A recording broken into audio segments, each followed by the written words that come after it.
Yun mga Tropa Max, Toyota 7K, tara i-recondition po natin. Una po natin ginawa dyan, binalve replace muna po natin yung kanyang mga engine valve at isunod natin linisan sa press drill. Kung meron po kayong hand drill mga Tropa Max, pwede naman po yan, isaksak nyo lang po yung engine valve sa hand drill at meron po kayong liha ng magaspang, malilinis nyo na po yan mga engine valve na yan. Matanggal lang po yung mga carbon goods na po yan. At sinunod po natin dyan, tanggalan siya ng mga valve guide at lininis na rin po yan natin ng wire brush sa pamagitan po ng hand drill. At isunod natin dyan ikabit yung kanyang mga bagong valve guide. Yun kagandahan po kay 3K, 4K, 5K at 7K. Meron na po siyang circlip yung kanyang valve guide. Yun na po yung magsisilbing stopper niya mga Tropa Max. Di nyo na po kailangang sukatin yung height dahil meron na nga po siyang stopper. At patapos natin ikabit yung kanyang mga valve guide, binalve seating na po natin yan. 45 degree lamang po yung exhaust intake nyan mga Tropa Max. At matapos nating i-valve seating, binalve lapping na rin po natin yan.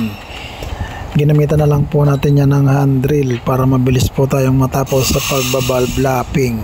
Pwede naman po yung grinding stick, kaso minsan hindi rin po dumidikit yung grinding stick, kaya mas goods pa rin po talaga mga tropa yung hand drill. Pero isisit nyo lamang po yan sa low speed, kasi pag high speed po yung ikot nya, mabilis pong lumalim yung tama ng grinding compound sa kanyang engine valve, kaya low speed lang po ang gagamitin natin. At isunod na natin yan yung pagtatap resurface mga Tropa Max. Matapos nating itap resurface, hinugasan na po natin yan para i-assemble po yung kanyang mga valve spring at engine valve. Kinabit na muna po natin dyan yung kanyang mga valve seal mga Tropa Max. Matapos natin ikabit yung kanyang mga valve seal, isunod natin yung kanyang mga engine valve at spring washer.